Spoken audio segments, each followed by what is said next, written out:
time, Iago. You have not been abed then? Why no, I have made bold, Iago, to send in to your wife. My suit to her is that she will to virtuous Desdemona procure me some access. I'll send her to you presently, and I'll devise a mean to draw the more out of the way, that your converse in business may be more free. I humbly thank you for it. I never knew a Florentine more kind and honest. Good morrow, good lieutenant. The general and his wife are talking of it, and she speaks for you stoutly. The Moor replies that he who hurt is of great fame in Cyprus, and great affinity, and that in wholesome wisdom he might not but refuse you, for he protests he loves you. Yet I beseech you, if you think fit or that may be done, give me advantage of some brief discourse to Desdemona alone. Pray you come in. I will bestow you where you shall have time to speak your bosom freely. I am much bound to you.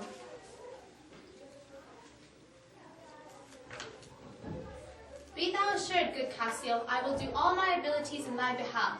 Good madam, do. I warrant it grieves my husband as if the case were his. Oh, that's an honest fellow. Do not doubt, Cassio, but I will have my lord and you again, as friendly as you were. Bounteous madam, whatever shall become of Michael Cassio, he's never anything but your true servant. I know it. I thank you. You do love my lord. You have known him long, and be you well assured, he shall in strangeness stand no further off than in a polite distance. Aye, but lady, that I being absent in my place supplied, my general forget my love and service. Do not doubt that, if I do vow friendship, I'll perform it to the last article. My lord shall never rest with Cassio's suit. Therefore be merry, Cassio, for thy solicitor shall rather die than give thy cause away. Madam, here comes my lord. Madam, I'll take my leave. Why? Stay and hear me speak. Madam, not now. I am very ill at ease, unfit for mine own purposes. Well, do your discretion.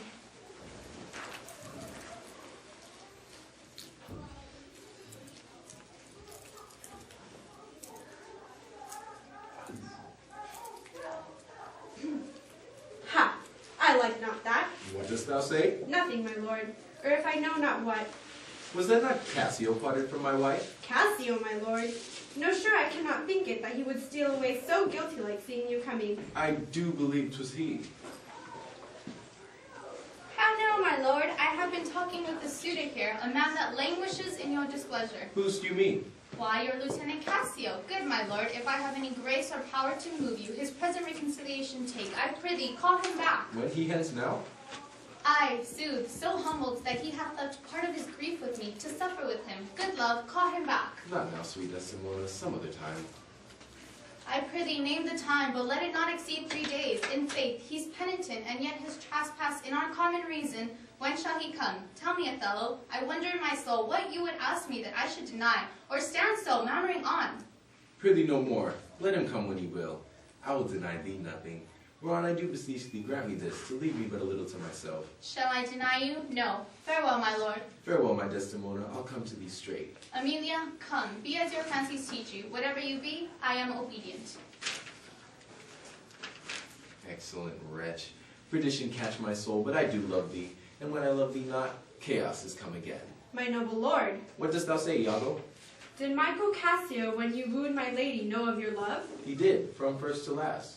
Why dost thou ask?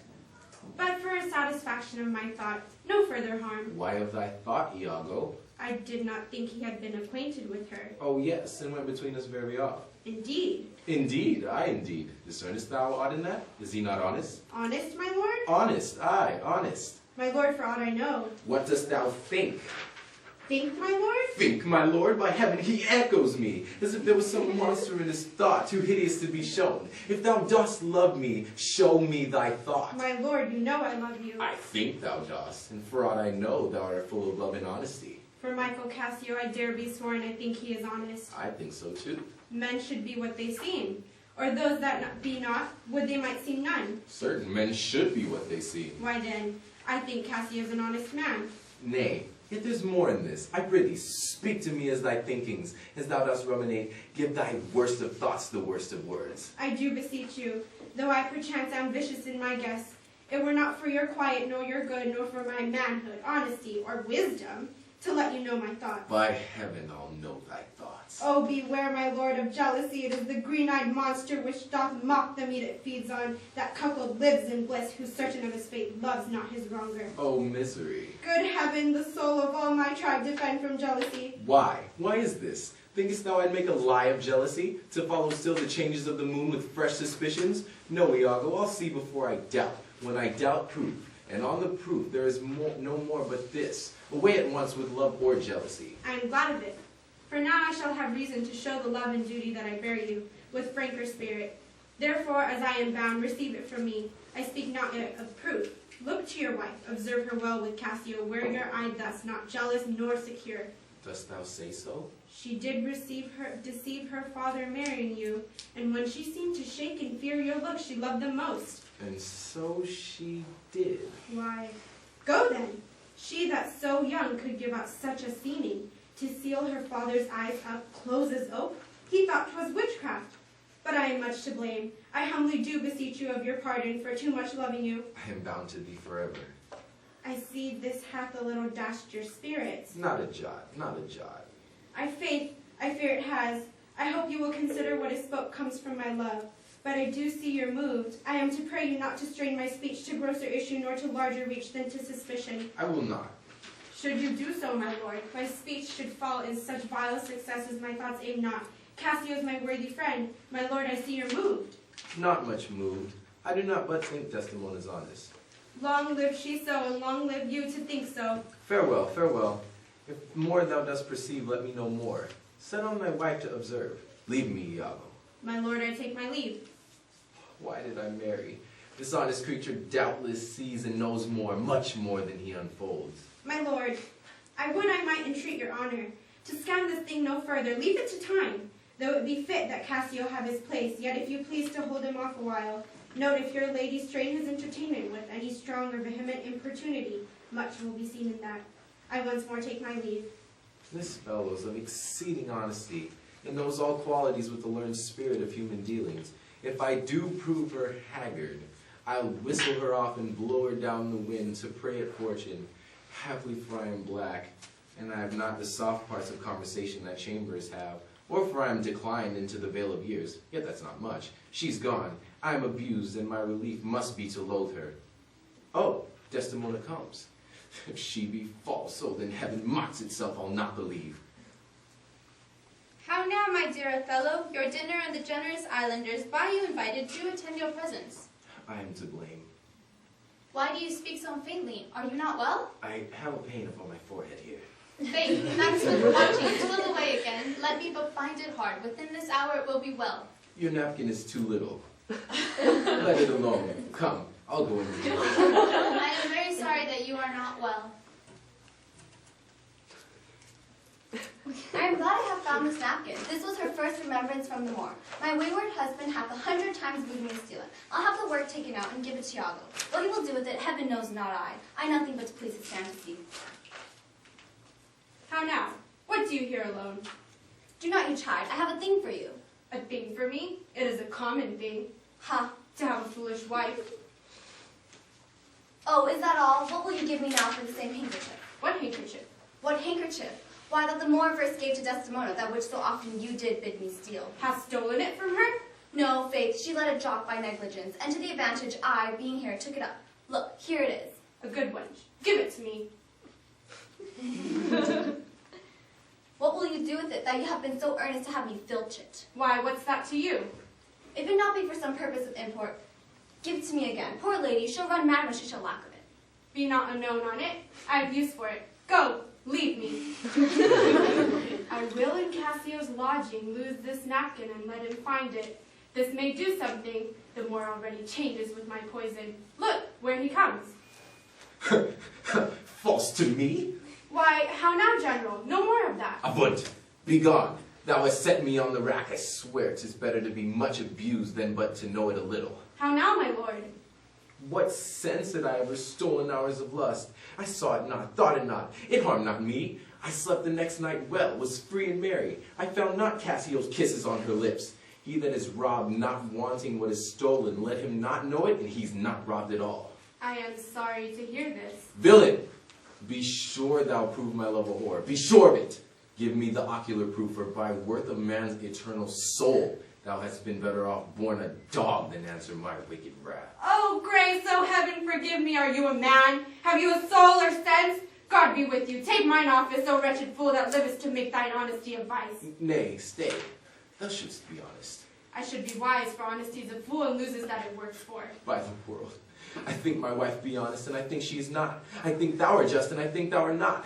I'll have some proof. Her name that was as fresh as Dian's visage is now begrimed and black as my own face. I see, sir, you are eaten up with passion. I do repent me that I put it to you. Would you be satisfied? Would? Nay, I will. And but how? How satisfied, my lord? Would you, the supervisor, grossly gape on it, behold her topped? It were a tedious difficulty, I think, to bring them to that prospect. Damn them, then, if ever mortal eyes do see them bolster more than their own. What then? How then? What shall I say? Where's satisfaction? It is impossible you should see this. Give me a living reason she is disloyal. I do not like the office. But sith I am entered in this cause so far, pricked to it by foolish honesty and love, I will go on. I lay with Cassio lately, and being troubled with a raging tooth, I could not sleep. In sleep I heard him say, Sweet Desdemona, let us be wary, let us hide our loves. And then, sir, would he grip and wring my hand, cry, Oh, sweet creature, and then kiss me hard. And then cried, Cursed fate that give thee to the moor. Oh, monstrous, monstrous! Nay, but this was his dream. But this denoted a foregone conclusion. 'Tis a shrewd doubt, though it be but a dream. And this may help to thicken other proofs that do demonstrate thinly. I'll tear her all to pieces. Nay, but be wise. Yet we see nothing done. She may be honest yet. Tell me but this. Have you not sometimes seen a handkerchief spotted with strawberries in your wife's hand? I gave her such a one. 'Twas my first gift. I know not that, but such a handkerchief, I am sure it was your wife's. Did I today see Cassio wipe his beard with? If it be that. If it be that, or any that was hers, it speaks against her with other proofs. Oh, that slave had 40,000 lives. One is too poor, too weak for my revenge. Now do I see 'tis true. Look here, Iago. All my fond love thus do I blow to heaven. 'Tis gone. Arise, black vengeance from thy hollow cell. Oh, blood, blood, blood. Patience, I say. Your mind perhaps may change. Never, Iago. Shall never look back. Never ebb to humble love. Till that a capable and wide revenge swallow them up. Now, by yon marble heaven, in the due reverence of a sacred vow, I here engage my words. Do not rise yet. Witness. You ever burning lights above, witness that here Iago doth give up the execution of his wits, hands, heart, to wrong Othello's service. Let him command, and to obey shall be in me remorse what bloody business ever. I greet thy love, not with vain thanks, but with acceptance bounteous, and will upon the instance put thee to it. Within these 3 days, let me hear thee say that Cassio is not alive. My friend is dead. 'Tis done upon your request, and let her live. Damn her! Elude me, so damn her. Come, go with me apart. I will withdraw, to furnish me with some swift means of death for the fair devil. Now art thou my lieutenant. I am your own forever.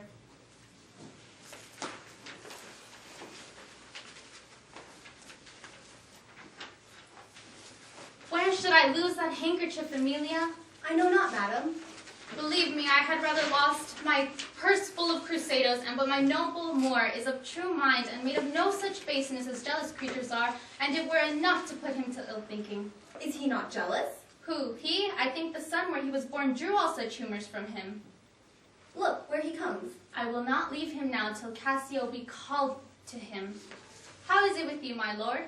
Well, my good lady. Oh, hardness to dissemble. How do you, Desdemona? Well, my good lord, give me your hand. Give me your hand. This hand is moist, my lady. Well, it yet hath felt no age nor known no sorrow. 'Tis a good hand, a frank one. You may indeed say so, for 'twas that hand that gave away my heart. A liberal hand. The hearts of old gave hands, but I knew her all these hands, not hearts. I cannot speak of this. Come now, your promise. What promise? I have sent bid to Cassio, come speak with you. I have a salt and cider whom offends me. Lend me thy handkerchief. Here, my lord. That which I gave you. I have it not about me. Not. No, indeed, my lord. This is a fault. That handkerchief did an Egyptian to give my mother. She was a charmer and could almost read the thoughts of people. She told her while she kept it, so it would make her amiable and subdue my father entirely to her love. But if she lost it or made gift of it, My father's eye should hold her low, then the spirit should hunt after new fancies. She, dying, gave it to me. To lose it or give it away were such perdition as nothing else could match. Is it possible? 'Tis true, there's magic in the web of it. Indeed. Is it true? Most veritable, therefore look to it well. Then would to God that I had never seen it. Ha! Wherefore? Why do you speak so startlingly and rash? Is it gone? Is it lost? Speak! Is it out of the way? Heaven bless us. Say you? It is not lost, but, and if it were, How? I say it is not lost. Fetch it. Let me see it. Why, so I can, sir, but I will not now. This is a trick to put me from my suit. Pray you, let Cassio be received again. Fetch me the handkerchief. Come, My come. mind misgives. Come, you'll never meet a more sufficient man. The handkerchief. I pray, talk me of Cassio. The handkerchief. A man that all his time hath founded his good fortunes on your love, shared dangers. The handkerchief. In sooth, you are to blame. Away!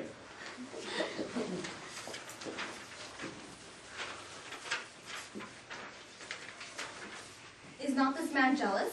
I never saw this before. Sure, there's some wonder in this handkerchief. I am most unhappy in the loss of it.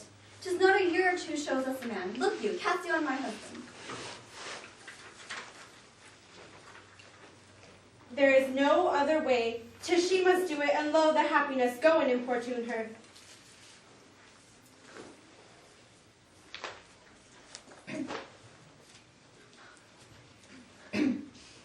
How now, good Cassio? What's the news with you? Madam, my former suit, I do beseech you, that by your virtuous means I may again exist and be a member of his love, whom I, with all the office of my heart, entirely honor.